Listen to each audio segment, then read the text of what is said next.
Hello दोस्तों, Jai Hind. Welcome back to a new video. तो आपका स्वागत है एक नई वीडियो में फिर से। आज के वीडियो में हम लोग डिस्कस करने वाले हैं एयरफोर्स एक्स वाई ग्रुप के लिए आपका रागा का सेट। अगर आप लोग एक्स वाई ग्रुप की दोनों की तैयारी कर रहे हो तो आपका रागा आता है, और वाई की अकेली कर रहे हो तो भी उसमें आपका रागा आता है, जिसमें आपके 30 क्वेश्चंस रहते हैं। तो ये 30 के 30 क्वेश्चंस हम लोग यहाँ पे कवर करने वाले हैं, जिसकी प्रैक्टिस करेंगे। तो वीडियो को पूरा एंड तक वॉच करना, और वीडियो को जो सवाल बता रहा हूँ मैं उस टाइप के सवाल आपको घर पे लगाने हैं, और जो मैं सवाल बता रहा हूँ उसको मेरे साथ लगाते हुए चलना है, और वीडियो के एंड में अपना स्कोर बताना है कि आपने कितना स्कोर किया। ठीक है, अगर आप लोग अच्छा स्कोर करते हो तो एग्ज़ाम में भी अच्छा ही स्कोर होगा आपका। ठीक है, तो चलिए स्टार्ट करते हैं वीडियो को। तो देखिए, हम लोग अपनी स्टार्ट करते हैं जीके से। जीके में आपके 7 से 8 क्वेश्चंस बनते हैं, आप लोग बिल्कुल मान के चलें। और मैथ, जैसे मैथ का सेक्शन भी आता है तो मैथ में भी आपके 7 से 8 क्वेश्चंस बनते हैं। उसके बाद रीजनिंग के सबसे ज़्यादा क्वेश्चंस बनते हैं, 14 से 15 क्वेश्चंस आपके डायरेक्ट रीजनिंग से बनते हैं। तो उन सभी को देखेंगे हम। सबसे पहला सेक्शन रहेगा हमारा जीके का। यहाँ पे फर्स्ट क्वेश्चन हमारे सामने है कि साफ्टा SAFTA का पूर्ण रूप क्या है, यानी कि फुल फॉर्म और बताना है हमें। यहाँ पे साफ्टा का फुल फॉर्म क्या है। तो जो साफ्टा है वो है South Asia free trade agreement. तो South Asia free trade agreement यानी कि जो दक्षिण के एशिया के देश हैं उनमें फ्री ट्रेड का एग्रीमेंट है ये एक साफ्टा। और इसकी स्थापना कब हुई थी? तो इसकी स्थापना हुई थी 1995 में, यानी कि 1995 में। तो काफ़ी इम्पोर्टेंट है साफ्टा, बहुत ज़्यादा इम्पोर्टेंट। तो इसको याद कर लेना। साफ्टा की स्थापना कब हुई थी? तो 1995 में। और इसका फुल फॉर्म क्या है? South Asia free trade agreement. चलिए अब नेक्स्ट क्वेश्चन यहाँ पे हमारे पास है। तो नेक्स्ट क्वेश्चन में बोल रहे हैं कि कोणार्क का सूर्य मंदिर किसने निर्माण करवाया था? जो अपना कोणार्क में सूर्य मंदिर था उसका निर्माण किसके द्वारा करवाया गया था? यहाँ पे 4 ऑप्शंस दिए गए थे। अनंत वर्मन चंडा, या फिर नरसिंह देव प्रथम, या फिर कपिल देव राउतरे, या फिर पुरुषोत्तम देव। यहाँ पे 4 ऑप्शन हैं आपके पास। तो इसका आंसर क्या होगा? तो कोणार्क का जो सूर्य मंदिर है उसका निर्माण किसने करवाया था? ये अपना जो ऑप्शन नंबर बी है, यानी कि नरसिंह देव प्रथम। जो नरसिंह देव प्रथम थे उनके द्वारा कोणार्क का सूर्य मंदिर का निर्माण किया गया था। अब इसको कोणार्क का सूर्य मंदिर के बारे में थोड़ी बात करें, क्योंकि कोणार्क का सूर्य मंदिर आपसे एग्जाम में पूछा जाता है। तो कोणार्क का सूर्य मंदिर कहाँ पर स्थित है? तो उड़ीसा में स्थित है। ठीक है, उड़ीसा में स्थित है। उड़ीसा में भी कौन सी जगह है? तो उड़ीसा के पूरी जगह पे कोणार्क का सूर्य मंदिर है। ठीक है, और इसका निर्माण किसने करवाया था? नरसिंह देव प्रथम ने। अब ये किस भगवान को समर्पित है? तो सूर्य भगवान को समर्पित है, जो कि 100% ये मंदिर है। तो इसमें 100% सौर ऊर्जा का ही वो होता है यूज़। ठीक है, 100% सौर ऊर्जा से ही यूज़ होता है कोणार्क का सूर्य मंदिर। इसका एक नाम और है, इसका क्या नाम है एक और? तो इसको ब्लैक पैगोडा भी कहते हैं। Black pagoda, black pagoda. तो आपसे क्वेश्चन पूछा जाए कि ब्लैक पैगोडा किसे कहते हैं? तो ब्लैक पैगोडा सूर्य मंदिर को कहते हैं, जो कि कोणार्क सूर्य मंदिर है, और आपका कहाँ पर है? उड़ीसा में स्थित है। उड़ीसा के बारे में थोड़ी सी बात करें तो उड़ीसा में एक राष्ट्रीय उद्यान भी है। और उड़ीसा के वर्तमान में अभी कौन है सीएम? तो उड़ीसा के वर्तमान में है नवीन पटनायक। ठीक है, नवीन पटनायक। तो उड़ीसा में एक जो अपने राष्ट्रीय उद्यान है, तो उस राष्ट्रीय उद्यान का क्या नाम है? तो कमेंट बॉक्स में ज़रूर बताना, क्योंकि राष्ट्रीय उद्यान आपसे पूछ लेता है एग्जामिनर। चलिए नेक्स्ट क्वेश्चन यहाँ पे हमारे पास है, और इसमें बोल रहे हैं कि भारतीय संघ राज्य क्षेत्र का जो दैनिक प्रशासन किसके द्वारा संचालित होता है? तो जो भारतीय संघ राज्य क्षेत्र का दैनिक प्रशासन किसके द्वारा संचालित होता है? तो 4 ऑप्शन है यहाँ पे, राष्ट्रपति, राज्यपाल, गृह मंत्री, या फिर उपराज्यपाल। तो जो उपराज्यपाल होता है उसके द्वारा ही जो है संघ यानी कि केंद्र शासित प्रदेश का दैनिक प्रशासन संचालित होता है उपराज्यपाल के द्वारा। तो इसका आंसर हो जाएगा ऑप्शन नंबर डी। अब आपसे एक क्वेश्चन और है जो कि कई बार एग्जाम में आता है। तो दिल्ली के उपराज्यपाल आपसे पूछ लिए जाते हैं। दिल्ली के उपराज्यपाल कौन है? तो दिल्ली के उपराज्यपाल हैं विनय कुमार सक्सेना। विनय कुमार सक्सेना। ठीक है, तो विनय कुमार सक्सेना दिल्ली के उपराज्यपाल हैं। काफ़ी इंपॉर्टेंट है, एग्जाम में आ सकता है। चलिए नेक्स्ट क्वेश्चन यहाँ पे हम देखते हैं। तो नेक्स्ट क्वेश्चन हमसे बोल रहा है कि बंगाल के प्रथम गवर्नर जनरल कौन थे?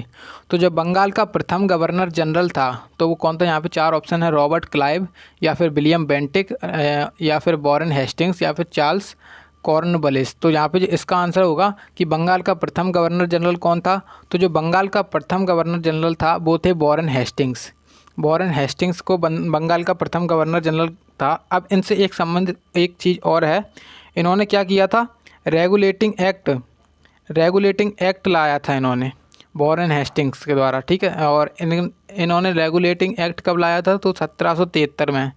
1774 में इन्हें बंगाल का प्रथम गवर्नर जनरल बनाया गया था, ठीक है। तो इसका आंसर हो जाएगा वॉरेन हेस्टिंग्स। चलिए नेक्स्ट क्वेश्चन यहाँ पे हमारे पास है। तो नेक्स्ट क्वेश्चन में बोला जा रहा है हमसे कि निम्नलिखित में से किस देश में से अमेजोन नदी बहती है। तो जो अमेजोन नदी है वो सबसे बड़ी नदी है, आप सभी को पता होगा। तो ये जो नदी है वो कहाँ पे बहती है, तो अमेरिका में बहती है, संयुक्त राज्य अमेरिका। तो काफ़ी इम्पोर्टेंट है, एग्जाम में कई बार पूछा जा चुका है, तो इसलिए यहाँ पे लिखा हुआ है। तो संयुक्त राज्य अमेरिका में बहती है। अब देखिए फ्रांस की राजधानी क्या है, तो फ्रांस की राजधानी हमसे पूछी जा सकती है एग्जाम में, तो बता देता हूँ। फ्रांस की राजधानी है पेरिस। उसके बाद ब्राज़ील की, तो ब्राज़ील की राजधानी है ब्राज़ीलिया।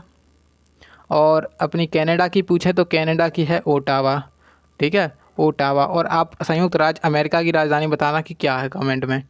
चलिए अब नेक्स्ट क्वेश्चन यहाँ पे हमारे पास देखते हैं, जो कि काफ़ी इम्पोर्टेंट क्वेश्चन है और इससे क्वेश्चन बनने के चांसेस हैं। तो इसमें बोल रहे हैं कि संयुक्त राष्ट्र संघ कब अस्तित्व में आया था, यानी कि इसकी स्थापना कब हुई थी संयुक्त राष्ट्र संघ की।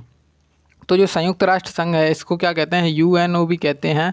तो इसकी स्थापना कब की गई थी, तो इसकी स्थापना की गई थी 1945 में, 1945 में इसकी स्थापना करी गई थी, ठीक है।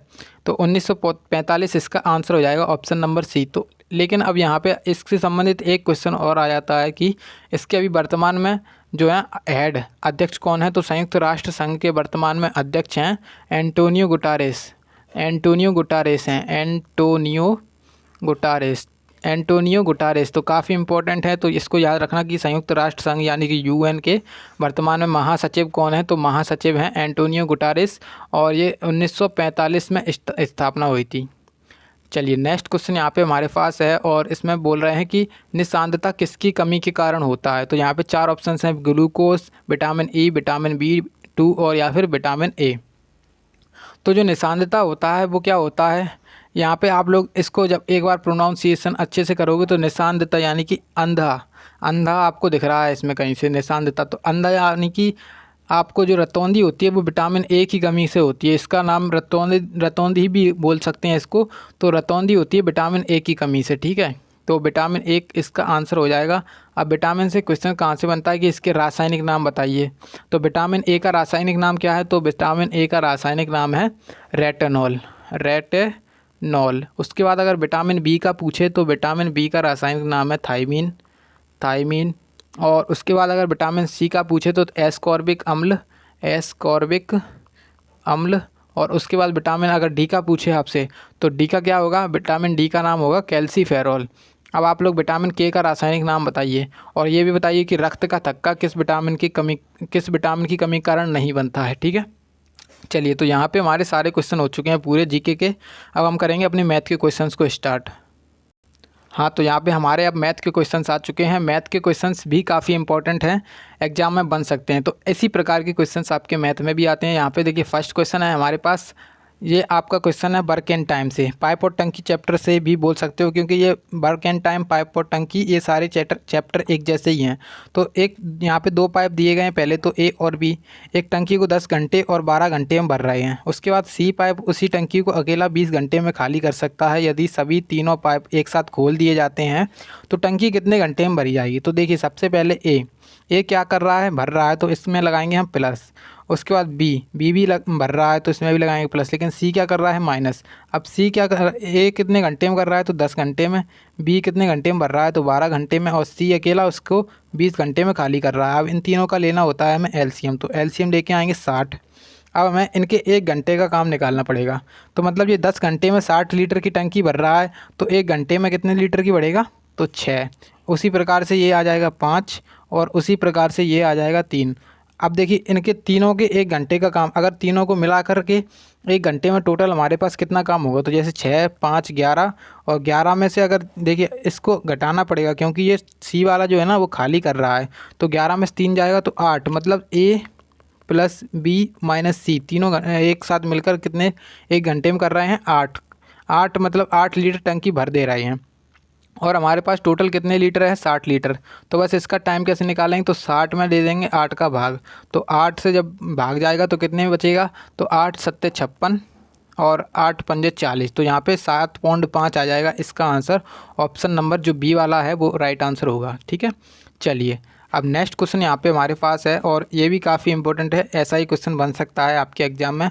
तो देखिए सबसे पहले इसमें बोल रहा है कि 5 सेंटीमीटर, 12 सेंटीमीटर और 13 सेंटीमीटर भुजा वाले त्रिभुज का क्षेत्रफल क्या होगा। तो देखिए ये क्वेश्चन काफ़ी अच्छा है और देखते ही आपको इसका आंसर पता चलना चाहिए, लेकिन अगर आपको नहीं पता चलता है तो आपको ट्रिपलेट याद नहीं होंगे। तो ट्रिपलेट एक ऐसी चीज़ होती है जो आपको याद रखनी चाहिए। जब आपका राइट एंगल ट्रायंगल होता है उसमें ट्रिपलेट ज़रूर होते हैं।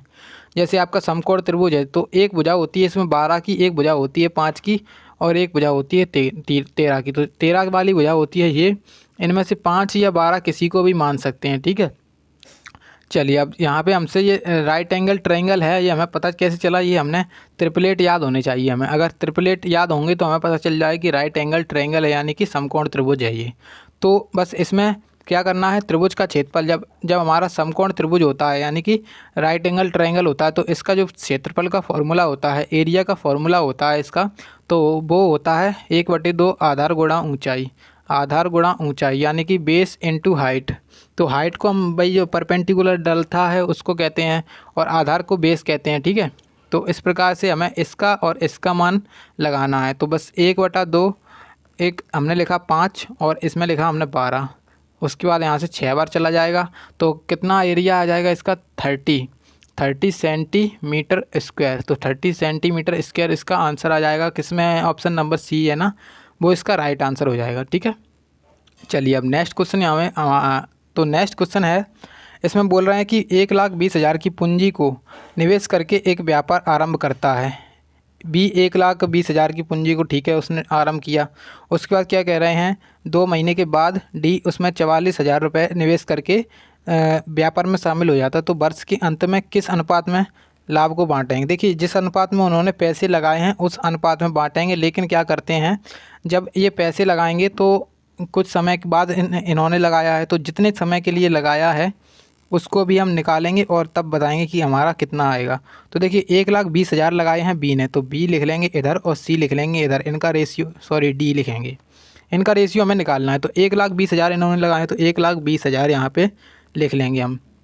उसके बाद क्या कह रहे हैं कि कितने साल यहाँ पे इन्होंने वर्ष के अंत में लगाया है, तो 1,20,000 तो इन्होंने पूरे 12 महीनों के लिए लगाए होंगे। उसके बाद ठीक है अनुपात लगाया इन्होंने, डी ने जो दिए हैं वो 44,000 दिए हैं, 44,000 यहाँ पर 44,000। हाँ, तो डी ने कितने महीने के लिए 2 महीने के बाद दिए, मतलब 2 महीने के बाद यानी कि 10 महीने के लिए लगाए हैं टोटल इन्होंने। तो 10 महीने के लिए लगाए हैं तो बस इसका क्या करेंगे, तो 1,20,000 इंटू 12 बटे 44,000 इंटू कितना 10, तो इसका रेशियो हमें निकालना है। तो बस इसमें 1 2 3 4 जीरो ये वाले चले गए, तो 4 जीरो ये वाले चले गए। उसके बाद हमने जब इसको काटा तो यहाँ पे जाएगा 11 चौके, 11 से नहीं काट सकते हैं तो काटेंगे पहले तो 2 दूनी 4, 2 दूनी 4 और यहाँ पे जब काटेंगे तो 2 छिंगे 12। उसके बाद यहाँ पे जब 6 बार जाएगा तो यहाँ पे 11 बार, तो ऊपर बचेगा 36 और नीचे बचेगा 11। तो मतलब जो बी रेशियो डी आया है वो बचा है 36:11, यानी कि जो उनका लाभ होगा वो किस अनुपात में बांटा जाएगा, 36:11 के अनुपात में बांटा जाएगा। तो ऑप्शन नंबर जो इसका फर्स्ट वाला हो जाएगा वो राइट आंसर हो जाएगा। चलिए अब नेक्स्ट क्वेश्चन यहाँ पे हमारे पास है और इसमें क्या कह रहे हैं उसको भी हम देखेंगे कि एक वस्तु को 60% के लाभ पर बेचा जाता है। तो बहुत अच्छा क्वेश्चन है, यहाँ पे 60% के लाभ पर बेचा गया है और वस्तु का विक्रय मूल्य को अगर तिगुना कर दिया जाता है तो लाभ प्रतिशत ज्ञात करें। तो बहुत अच्छा क्वेश्चन है। देखिए सबसे पहले देखिए 60% के लाभ पर बेच रहे हैं, सीपी पर कोई 60% का लाभ है तो 60% का लाभ यानी कि 160 में बेची जाएगी 100 रुपये की चीज़। तो यहाँ पे जो 100 है हमारा वो हो जाएगा कॉस्ट प्राइस और ये SP यानी कि जो 160 है वो हो जाएगा सेलिंग प्राइस। आप क्या कह रहे हैं, विक्रय मूल्य को यानी कि सेलिंग प्राइस को 3 गुना कर दें तो 16 3 48, 480 हो गया। तो हमें लाभ परसेंट निकालना है, 480 हो गया। 100 रुपये की चीज़ को हमने 480 रुपये में बेचा, कितने रुपए का लाभ हुआ है, तो 480 में से हम जब 100 घटाएंगे तो कितने रुपए का लाभ हो जाएगा, 380 रुपये का। ₹380 का लाभ हुआ, लेकिन हमें निकालना है परसेंटेज। तो परसेंटेज के लिए हम क्या करेंगे, कितने रुपए की चीज़ थी जो क्रय मूल्य पर ही होगी ना, लाभ और हानि जो होता है वो क्रय मूल्य पर होता है। तो क्रय मूल्य कितना है हमारा 100 है, परसेंटेज निकालने के लिए 100 का गुणा कर देते हैं, तो 100 से 100 कट जाएगा, बचेगा 380%। तो 380% इसका आंसर हो जाएगा। लाभ प्रतिशत है वो है 380%, ठीक है। तो ऑप्शन नंबर फर्स्ट वाला राइट है। अब नेक्स्ट क्वेश्चन यहाँ पे हमारे सामने है, और इसमें क्या कह रहे हैं कि 2000 को पहले 25% घटाया गया, फिर क्या कह रहे हैं 30% बढ़ाया गया, तो अंतिम मान क्या है। तो बड़ा ही आसान क्वेश्चन है। तो 2000 को पहले घटाएंगे, पहले 2000 को क्या करेंगे, तो 25% घटाया गया तो 75% लिया गया होगा उसका। उसके बाद क्या कह रहे हैं, फिर उसको 30% बढ़ाएगा तो 130% लिया गया होगा उसका। तो जो टोटल मान निकल के आएगा वो हमारे पास क्या निकल के आएगा, देख लेते हैं। तो 1 2 3 4, 1 2 3 और 1 4।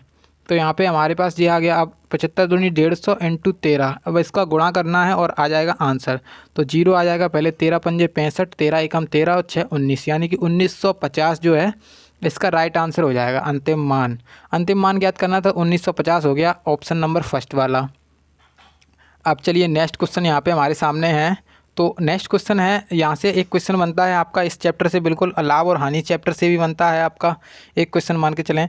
और यहाँ पे देखिए क्वेश्चन आप पढ़ेंगे तो उसको देखेंगे कि क्या कर रहे हैं। तो वामन 10 किलोमीटर प्रति घंटे की गति से एक स्थान तक जाता है तथा 4 किलोमीटर प्रति घंटे की गति से उस स्थान से वापस घर आता है, तो उसकी औसत गति बताइए, एवरेज स्पीड बताइए उसकी। तो देखिए इसमें जब आपसे पूछा जाए कि औसत गति क्या है, तो औसत गति निकालने का एक फार्मूला होता है 2x/x + y। तो बस इस फार्मूले को अप्लाई करके हमारा आंसर निकाल लेंगे। तो 2x का मान कितना है 10 किलोमीटर प्रति घंटा, और दूसरी चाल है y इसको मान के 4 किलोमीटर प्रति घंटा, और यहाँ पे इनको जब जोड़ देंगे तो आ जाएगा 14, 10 और 4 14 हो गया। अब इसको जब 2 से चला जाएगा 7 बार। अब 10 चौके कितना हो गया 40/7। अब इसको जब डिवाइड करेंगे तो कितना आएगा, 7 पंजे 35 और 5 बचा है, और 7 7 49। तो यहाँ पे इसका आंसर ये आएगा 5.7 किलोमीटर प्रति घंटा इसकी है ना चाल होगी, औसत चाल। तो इसका हो गया ऑप्शन बी राइट आंसर। अब चलिए नेक्स्ट क्वेश्चन की तरफ बढ़ते हैं। हमारा नेक्स्ट क्वेश्चन क्या है और क्या कह रहा है। तो नेक्स्ट क्वेश्चन बोल रहा है कि 14,000 के मूलधन को 5% के वार्षिक ब्याज पर वार्षिक संयोजन में 2 वर्षों का चक्रवृद्धि ब्याज क्या होगा। तो हमें इसमें निकालना है CI। सबसे पहले तो हम इसका जो है ना टोटल ही निकाल लेते हैं कि कितना चक्रवृद्धि ब्याज और कितना पैसा टोटल उसने कमाया है तो 2 वर्षों में। तो जैसे 14,000 रुपये की राशि है, उसको 5% के लाभ पर 5% का यानी कि तो 105, इसको 105/100 इंटू 105/100 2 साल के लिए। अब बस इसको यहाँ पे क्या करेंगे, कैलकुलेट कर लेंगे। तो देखिए 1 2 और 1 2 ये 2 चले गए। उसके बाद देखें यहाँ पर जब हमने इसको काटा तो 5 दूनी 10, 5 एकम 5 और 5 दूनी 10 0, तो 20 सत्ते 140। तो यहाँ पर अब कितना आएगा 105 गुणा 21 गुणा 7। तो ये हमारे पास कुछ इक्वेशन आई है। अब हम इसका गुणा कर देंगे तो हमारे पास जो टोटल राशि है वो निकल के आ जाएगी, और उसमें से हम 14,000 घटा देंगे तो ब्याज निकल के आ जाएगा खाली। तो इसका जब हमने गुणा किया तो कितना आया, तो गुणा करके देखते हैं कि हमारे पास इसका आंसर कितना आता है। ठीक है, तो गुणा जैसे ही हम करते हैं तो हमारे पास इसका आंसर आएगा 15,435। तो ठीक है 15,435 आया। ठीक है, और इसमें हमें कितनी राशि घटानी है तब ब्याज निकालेंगे, तो 14,000 रुपये की घटा देंगे इसमें से। तो यहाँ पे 5 बचेगा, यहाँ पे 3, यहाँ पे 4 और 1, मतलब 1435 रुपये का इसको लगा है चक्रवृद्धि ब्याज। तो ऑप्शन नंबर जो C वाला है वो इसका राइट आंसर है। ठीक है, चलिए अब नेक्स्ट क्वेश्चन यहाँ पे है, फिर उसके बाद करेंगे हम रीजनिंग के क्वेश्चंस को। तो इसमें क्या कह रहे हैं कि यदि साइन थीटा बराबर क्या है, साइन थीटा बराबर दिया गया है हमें 5/13, तो कॉस थीटा का मान क्या करें, कॉस थीटा का मान क्या होगा। तो मैंने बताया था आपको कि ट्रिपलेट आपको याद होंगे तो बहुत जल्दी से आप इसका आंसर निकाल सकते हो। देखिए ट्रिपलेट कैसे, साइन थीटा का क्या होता है, देखिए साइन बराबर होता है लंब बटे कर्ण।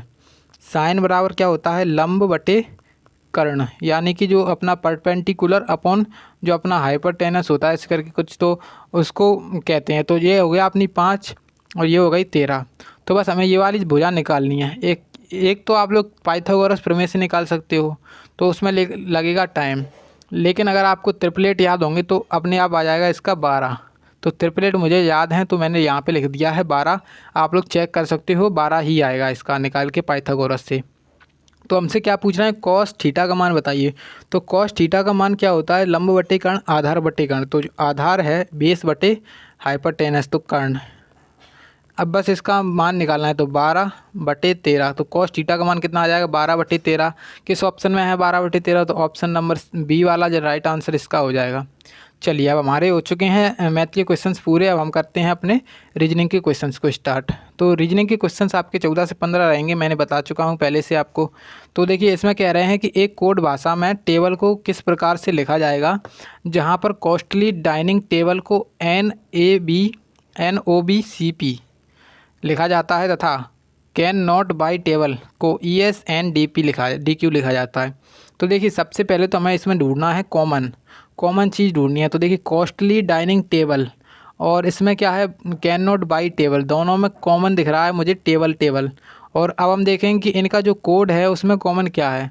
तो देखिए NOB और CP, और इसमें क्या है CPNDQ। तो इसमें जो कॉमन दिख रहा है वो मुझे दिख रहा है AN यानी कि N। तो जो हमारा टेबल का कोड होगा, टेबल का कोड क्या होगा, टेबल का कोड हो जाएगा N। तो ऑप्शन नंबर डी इसका राइट आंसर हो जाएगा, ऑप्शन नंबर डी। ठीक है, चलिए अब देखते हैं अपने नेक्स्ट क्वेश्चन को। तो नेक्स्ट क्वेश्चन हम देखेंगे और अच्छे से इसको हल करेंगे और अच्छे से समझेंगे। तो देखिए इसमें क्या कह रहे हैं, Z बराबर 26 है, डू बराबर कितना है 19। तो IT बराबर ज्ञात करें। तो Z हमारा अंग्रेजी वर्णमाला में 26 नंबर पे होता है। कोडिंग डिकोडिंग अगर आपने पढ़ा होगा तो बिल्कुल आपको पता होगा। तो 26 नंबर पे होता है Z। उसके बाद डू की बात करें तो D हमारा 4 पे होता है, O हमारा होता है 15 पे। जब इनको ऐड करेंगे तो कितना आएगा 19। तो बिल्कुल सही है, यहाँ पर इन्होंने 19 लिखा है। तो बस IT को ऐड कर देंगे तो I + T। तो I कितने नंबर पे आता है 9 पे, और ये आता है अपना 20 पे T। तो इन जब को ऐड किया हमने तो इनका आंसर आया 29। तो 29 ऑप्शन नंबर डी वाला है ना, वो इसका राइट आंसर है। चलिए अब नेक्स्ट क्वेश्चन हमारे पास है और इसमें क्या करना है हमें वो भी देखते हैं। तो नेक्स्ट क्वेश्चन बोल रहे हैं अव्यवस्थित अक्षरों को पुनर्व्यवस्थित करके अर्थपूर्ण शब्द बनाइए तथा उसे चुनिए जो अन्य शब्दों से अलग है। तो यहाँ पे हमें जो है ना ऑड वन आउट निकालना है सबसे पहले तो। लेकिन हम क्या करेंगे, सबसे पहले हमें तो इनकी जो है ना जो अव्यवस्थित दिए गए हैं इनको पहले व्यवस्था बनानी पड़ेगी कि क्या बन रहे हैं इसमें। तो जैसे हमने इसको जब देखा तो हमें कुछ पहले पता नहीं चल रहा है, फिर इसको देखा हमने तो हमें इसमें से थोड़ा सा हिंट सा लगा कि ये बन रहा है PAPA/A। तो जैसे हमारा एक बन गया पपाया। आप लोग बस किसी एक को बना सकते हो, किसी एक को। तो पपाया हमारा होता है फ्रूट। अब हमें थोड़ा लगना चाहिए कि फ्रूट अगर इसमें दिया गया है तो ये भी फ्रूट के नाम बनने चाहिए। तो ये जब हमने देखा तो क्या बनेगा ये, तो ये बनेगा MANGO मैंगो। और उसी प्रकार से अगर हम पेजर देखेंगे तो पेजर में बनेगा तो GRAPE ग्रेप। तो ग्रेप्स बन गया ये। तो मतलब और इसको देखा हमने तो ये बनेगा हमारा STRAW स्ट्रॉ बन रहा है ये। अब बस हमें ऑड वन आउट निकालना है तो बस निकाल सकते हो। ये भी देखिए फ्रूट का नाम है, ये भी फ्रूट का नाम है, ये भी फ्रूट का नाम है, लेकिन स्ट्रॉ यहाँ पे फ्रूट का नाम नहीं है। तो इसलिए ये हो जाएगा ऑप्शन नंबर जो बी वाला है, ऑड वन आउट सबसे अलग यही है, ऑप्शन नंबर बी। ठीक है, चलिए अब देखते हैं अपने नेक्स्ट क्वेश्चन को। और काफ़ी अच्छा क्वेश्चन है। आपका जो ब्लड रिलेशन चैप्टर है वहाँ से अच्छे क्वेश्चंस आते हैं, लेकिन ये थोड़ा सा इजी है। अच्छा क्वेश्चन आएगा आपके एग्जाम में, तो इसको चैप्टर को अच्छे से बना के जाना। इसमें बोल रहे हैं कि यदि रामू की 2 बहनें हैं तथा उसके पिता के 3 बच्चे हैं तो रामू के कितने भाई हैं। देखिए यदि रामू की 2 बहनें हैं तो जैसे रामू और उसकी 2 बहनें, ठीक है, तो टोटल कितने हो गए, ये 3 लोग हो गए टोटल। ठीक है, उसके बाद क्या कह रहे हैं हमसे कि उसके पिता के 3 बच्चे हैं। तो पिता के 3 बच्चे, एक तो ये हो गया और 2 ये हो गए, 3 हो गए। अब हमसे क्वेश्चन क्या पूछ रहे हैं, तो रामू के कितने भाई हैं। तो भैया एक भी भाई नहीं है उसका, एक भी भाई नहीं है। तो यहाँ पे ऑप्शन दिख रहा है हमें, ये गलत हो गया, ये गलत हो गया, ये गलत हो गया। तो हमें ये ऑप्शन नंबर डी लगाना पड़ेगा कि इनमें से कोई नहीं, क्योंकि है ही नहीं उसके भाई। चलिए अब नेक्स्ट क्वेश्चन हम देखते हैं और इसमें आंसर टिक करते हैं। तो नेक्स्ट क्वेश्चन में हमें कुछ कोड दिया गया है, जिसमें हमें अपने कोड को लगा के अपना बोर्ड मास नियम अप्लाई करके इसका आंसर निकाल लेंगे। तो देखिए अल्फ़ा जो है ना उसको डिवाइड से कर रहे हैं, बीटा को गुणा से, गामा को किससे कर रहे हैं माइनस से, और ओमेगा का अर्थ क्या है बता रहे हैं, प्लस। तो हमें इस इक्वेशन को सॉल्व करना है, तो बस इसमें सबसे पहले इसको सॉल्व करेंगे। तो इसको देखने के लिए सबसे पहले लिखा हमने इक्वेशन को 8, उसके बाद अल्फ़ा, अल्फ़ा का मतलब डिवाइड बाई 6, और गामा का मतलब क्या होगा, तो गामा का मतलब माइनस है और -4 है यहाँ पे, और बीटा का मतलब है गुणा, गुणा कितने से हो रहा है 7 से, और ओमेगा का मतलब है प्लस, यहाँ पे 3 है। बस इसको सॉल्व करेंगे तो यहाँ पे 8/6 हो जाएगा, और यहाँ पे हो जाएगा 4 सत्ते 28 माइनस के 28, और यहाँ पे +3। ठीक है, इसमें 8/6 यानी कि 2/3। ठीक है, जब हमने इसको 2/3 नहीं सॉरी 4/3, तो 4/3 आएगा इसका। 4/3 जैसे ही इसका आया तो हमें अब क्या करना पड़ेगा, इसका एलसीएम लेके इसमें टोटल जो है ना वैल्यू निकालनी पड़ेगी। तो बस इसका एलसीएम लेते हैं और इसको करते हैं। तो देखिए सबसे पहले हमने लिया एलसीएम, तो आया 3 हमारे पास, यहाँ पे 4 रहेगा, माइनस 28 तिये कितना होता है, 8 तिये 24, और 2 तिये 6, और 2 8, 28 तिये 84 होता है। यहाँ पे जब इसको जब करेंगे तो 3 तरक के 9, तो यहाँ पे ये आएगा। तो ये प्लस का है, ये प्लस का है, ये ऐड हो जाएंगे, यानी कि 13 ऐड हो जाएंगे, टोटल हो जाएंगे 13। तो हमारे पास कुछ इस प्रकार से बनेगा 13 - 84/3। ठीक है, अब 13 घटाएंगे हम, 84 में 13 तो हमारे प्लस के हैं, और 84 माइनस के, तो बड़ी संख्या माइनस की तो माइनस ही आएगा। तो घटा के देख लेते कितना बचता है, तो यहाँ पे बचेगा 1 और एक यहाँ पे 7, तो माइनस के 71/3 आएगा इसका आंसर। तो ऑप्शन नंबर जो बी वाला है वो हमारा इसका हो गया राइट। चलिए अब नेक्स्ट क्वेश्चन हम देखते हैं और इसमें इसको सॉल्व करते हैं। तो नेक्स्ट क्वेश्चन में क्या कह रहा है कि दिए गए विकल्पों में से उस शब्द को चुनिए जो पहले युग्म के शब्दों की भांति आपस में संबंधित है। तो हमें यहाँ पे देखिए शब्द का जो है ना रिलेशन बताना है कि इससे क्या संबंध है, तो इसको क्या कहेंगे, इसका संबंध किससे होगा। जैसे ग्राम का संबंध यहाँ पे किससे दिया गया है, तो ग्राम का संबंध दिया गया है पौंड से। तो ग्राम का संबंध है पौंड से, तो किसका संबंध, सॉरी ग्राम का संबंध पौंड से नहीं है, ग्राम का संबंध दिया गया है यहाँ पे हमसे ग्रेन से।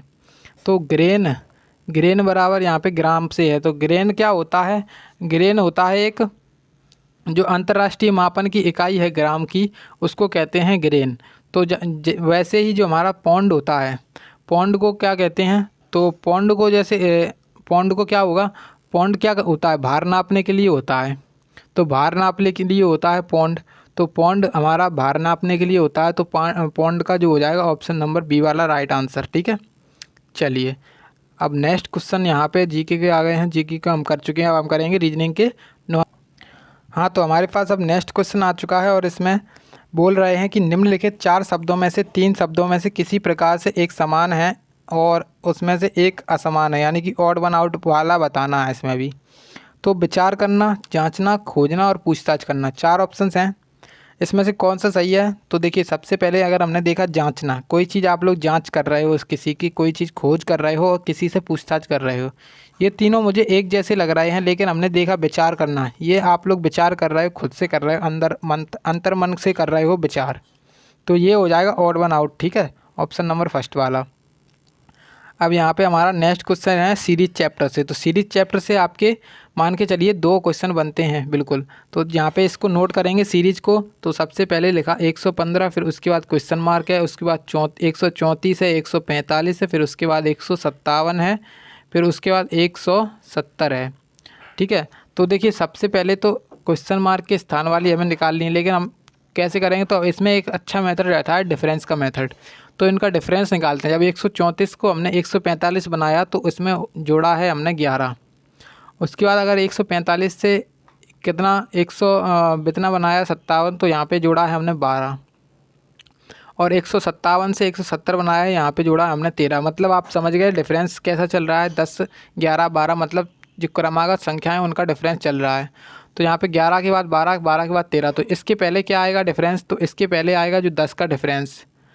ठीक है, 10 का डिफरेंस आएगा क्या। सबसे पहले तो हम यहाँ पे शुरुआत करेंगे कि यहाँ पे शुरुआत क्या होगी। तो शुरुआत जो है ना वो इस प्रकार से होगी कि देखिए सबसे पहले तो यहाँ पे अब हमने किया कि जब अपना 15 में कितना जोड़ा है कि यहाँ पे कितना आएगा, तो सबसे पहले देखिए 134 में से 10 घटाएंगे तो 124 आएगा, 124 आएगा। और यहाँ पे जब 15 में कितना जोड़ेंगे 9, उसके बाद 10, तो यहाँ पे जो आंसर आना चाहिए, तो 15 का संबंध जब 15 में 9 जोड़ा जाएगा तो कितने का आएगा 124, और 124 में अगर 10 जोड़ देंगे तो 134, मतलब 124 हमारा बिल्कुल सही है। ऑप्शन नंबर सी वाला राइट आंसर। अब नेक्स्ट क्वेश्चन हम देखते हैं जो कि हमारा नॉन वर्बल वाले से आ चुका है। काफ़ी अच्छा क्वेश्चन है। तो इसमें हमें ऑड वन आउट बताना है। ऑड वन आउट किस में क्या होगा, तो इसमें ऑड वन आउट को देखेंगे। सबसे पहले देखिए हमें दिया गया है एक स्टार करके कुछ, उसके बाद आकृति दी गई है इस प्रकार से, और उसके बाद आकृति यहाँ पे दी गई है। तो इसमें ऑड वन आउट आप सीधे सीधे देख सकते हो, ये सर्किल है, क्योंकि इसमें एक भी आपको कॉर्नर नहीं दिखेंगे। कॉर्नर नहीं दिखेंगे तो इस वजह से ये हो गया ऑड वन आउट। उसके बाद हमारा नेक्स्ट क्वेश्चन है, इसमें हमें जो है ना सीरीज़ बतानी है, जो अगली आकृति आएगी वो कौन सी आएगी। तो यहाँ पे हमें क्वेश्चन में दिया गया है। सबसे पहले देखिए आप लोग यहाँ पे जो त्रिभुज है हमारा वो हमारे किधर की साइड खिसक रहा है। तो गुणा को देखिए। सबसे पहले तो गुणा को देखा हमने, यहाँ पे पहली स्टेप में हमारा गुणा था इधर और अगली स्टेप में आ गया इधर। तो मतलब एंटी क्लॉकवाइज घूम गया है एक स्टेप को, और उसके बाद फिर से एक स्टेप एंटी क्लॉकवाइज घुमा है, तो फिर से एक स्टेप एंटी क्लॉकवाइज घूमेगा। तो मतलब जो हमारा गुणा है वो सबसे नीचे वाले स्टेप में आएगा। तो सबसे नीचे वाले स्टेप में एक ये ऑप्शन चला गया, एक ये ऑप्शन चला गया। ठीक है, तो इस प्रकार से हमारे 2 ऑप्शन चले गए। उसके बाद देखिए गुणा के बाद यहाँ पे क्या है, स्क्वायर है। तो स्क्वायर जैसे हमारा गुणा नीचे आएगा तो स्क्वायर हमारा इधर आएगा।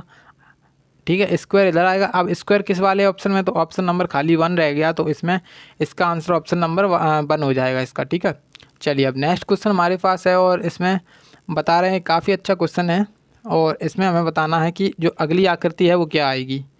तो इसमें देखिए सबसे पहले हमने देखी अपनी जब लाइनें देखी गिनी, लाइन को गिन के देखा तो आ रही हैं लाइन कितनी, 3 लाइनें आ रही हैं पहली स्टेप में। दूसरी स्टेप में देखा हमने तो दूसरी स्टेप में लाइनों की संख्या बढ़ गई है, और कितनी हो गई है, 1 2 3 4 5 हो गई है। उसके बाद इस स्टेप में देखा तो लाइनों की संख्या हो गई है 7, और इस स्टेप में देखेंगे तो लाइनों की संख्या हो जाएगी 9। ठीक है, तो लाइनों की संख्या 9 किस किस में है और किस किस में नहीं है, तो वो जो अगर नहीं होगी तो वो वाले ऑप्शन तो हमारे एलिमिनेट हो जाएंगे। तो देखिए सबसे पहले तो हमने लाइनों की संख्या देखी पहले वाले में, तो 2 4 6 8, 6 और 1 7 और 2 9 इसमें है, तो ये हो सकता है हमारा। और उसके बाद अगर हमने देखा ये वाला 2 4 6 8 10 इसमें ज़्यादा हो गई, तो ये नहीं होगा बिल्कुल। और उसके बाद यहाँ पे हमने देखा तो 2 4 6 7 8 इसमें भी नहीं है, तो ये भी मतलब ए और बी ऑप्शन बचे हमारे पास। लेकिन अब हम पता कैसे करें कि ए और बी में से हमारा कौन सा है। तो ए और बी में से जब हमने देखा कि देखिए सबसे पहले तो इसमें कर क्या रहे हैं, ये इस प्रकार से बना रहे हैं आकृति, और इस प्रकार की आकृति ये बनाती है पूरी, मतलब ये वाली आकृति आपकी पूरी होनी चाहिए। तो मतलब ये है ना, ये इस ऑप्शन में आएगा। तो पहले क्योंकि देखिए इसमें ऐसे कर रहे हैं और इसमें अगले में ऐसे होगा, लेकिन डबल वाला कौन सा होगा, डबल वाला नीचे वाला होगा। कैसे डबल वाला नीचे वाला होगा, जैसे आपकी ये आकृति गई है पहले तो यहाँ से और यहाँ तक, उसके बाद ये आकृति गई है यहाँ पर। ठीक है, तो ये जो आकृति है ये डबल होनी चाहिए पहले तो, फिर उसके बाद तब आकृति बनेगी ये। तो डबल आकृति खाली किस में है, तो ये वाला जो ऑप्शन है उसमें दिख रही है, ऑप्शन नंबर बी वाला इसका राइट आंसर है। अब हमारे पास नेक्स्ट क्वेश्चन आ चुका है, और इसमें हम इसको सॉल्व करेंगे कैसे अच्छे से। तो देखिए सबसे पहले तो देखिए यहाँ पे हमें दिया गया है एक पोल टाइप का। उसके बाद यहाँ पे इन्होंने क्या किया है, इसके लेफ़्ट साइड में एक बॉल रख दी है, फिर उसके बाद यहाँ पे उसके ऊपर में एक बॉल रख दी है अगली स्टेप में। तो अगली स्टेप में क्या होगा, यहाँ पर भी एक बॉल रख जाएगी। तो बस अब ये देखना है कि किस ऑप्शन में है। तो ऑप्शन नंबर बी जो दिख रहा है वो वाला हमारा बिल्कुल सही हो जाए। काफ़ी आसान था एक क्वेश्चन। और देखिए अगर आप लोगों को वीडियो अच्छी लग रही हो तो प्लीज़ लाइक ज़रूर कर देना और चैनल को सब्सक्राइब कर लेना। चलिए अब नेक्स्ट क्वेश्चन यहाँ पे हमारे पास है, और इसमें हमसे कह रहे हैं कि हमें अगली आकृति बताएं क्वेश्चन मार्क के स्थान वाली। तो देखिए सबसे पहले हमारे पास था प्लस, फिर उसके बाद इक्वल टू, फिर उसके बाद गुणा। फिर ये क्या कर रहे हैं, ये तो चल रहे हैं बैक साइड में एक स्टेप पीछे। जैसे हमारा गुणा था सबसे लास्ट में, तो गुणा आ गया हमारा बीच, जो अपना इक्वल टू था वो आ गया फर्स्ट नंबर पे, गुणा आ जाएगा बीच में, और जो फर्स्ट वाला था वो लास्ट में चला जाएगा। फिर उसके बाद देखिए गुणा हमारा आ जाएगा फर्स्ट में, फिर उसके बाद जो प्लस है यहाँ पे आ जाएगा, और ये अपना चला जाएगा इधर। तो अब उसके बाद क्या स्टेप आएगी, ये अपना जो प्लस है वो आएगा सबसे पहले, उसके बाद आएगा अपना क्या इक्वल टू, फिर उसके बाद आएगा अपना गुणा। तो ये वाली स्टेप बननी चाहिए। अब देखेंगे हमारा किस में है, तो ये प्लस इक्वल टू गुणा, तो प्लस इक्वल टू गुणा ऑप्शन नंबर खाली किस में है, ऑप्शन नंबर बी में है। तो इसका आंसर यही वाला राइट आंसर हो जाएगा। अब हमारा लास्ट क्वेश्चन है इस वीडियो का, और ये भी काफ़ी अच्छा क्वेश्चन है, काफ़ी अच्छा क्वेश्चन है। तो इसमें क्या बोल रहे हैं तो देखिए इसमें सबसे पहले तो एक आकृति दी गई है, यहाँ पे हमें क्रॉस लगाया, यहाँ पे 0, उसके बाद यहाँ पे इसको उल्टा कर दिया है, फिर से इसको उल्टा कर दिया, फिर से इसको उल्टा कर देंगे। या फिर आप लोग इस प्रकार से देख सकते हो कि ये फर्स्ट और थर्ड एक जैसी हैं, तो दूसरी और चौथी भी एक जैसी होनी चाहिए। तो फर्स्ट और थर्ड में जब हमने देखा कि ये जो अपना क्रॉस ऊपर वाला है तो क्रॉस ऊपर ही रहा है, तो उसके बाद जो ऑप्शन डी होगा तो वो होगा अपना जो अपना सेकंड वाला है उसी के तरीके से। तो ऊपर अपना सर्किल रहेगा और नीचे अपना क्रॉस रहेगा, उस प्रकार से हमारी ये आकृति बनेगी। तो ये अब ऑप्शन किस में है, तो ये ऑप्शन नंबर जो सेकंड वाला है, बी वाला है, वो इसका राइट आंसर हो जाएगा बिल्कुल। तो यहाँ पे हमारे सारे क्वेश्चंस हो चुके हैं पूरे। उम्मीद है कि आप लोगों को क्वेश्चंस अच्छे लगे होंगे। अगर वीडियो अच्छी लगी हो तो प्लीज़ वीडियो को लाइक ज़रूर करना, और चैनल पे नए हो तो यार सब्सक्राइब करके बेल नोटिफिकेशन को जरूर से ऑन कर लेना। चलिए मिलते हैं अगले प्रैक्टिस सेट के वीडियो में, तब तक के लिए जय हिंद, जय भारत।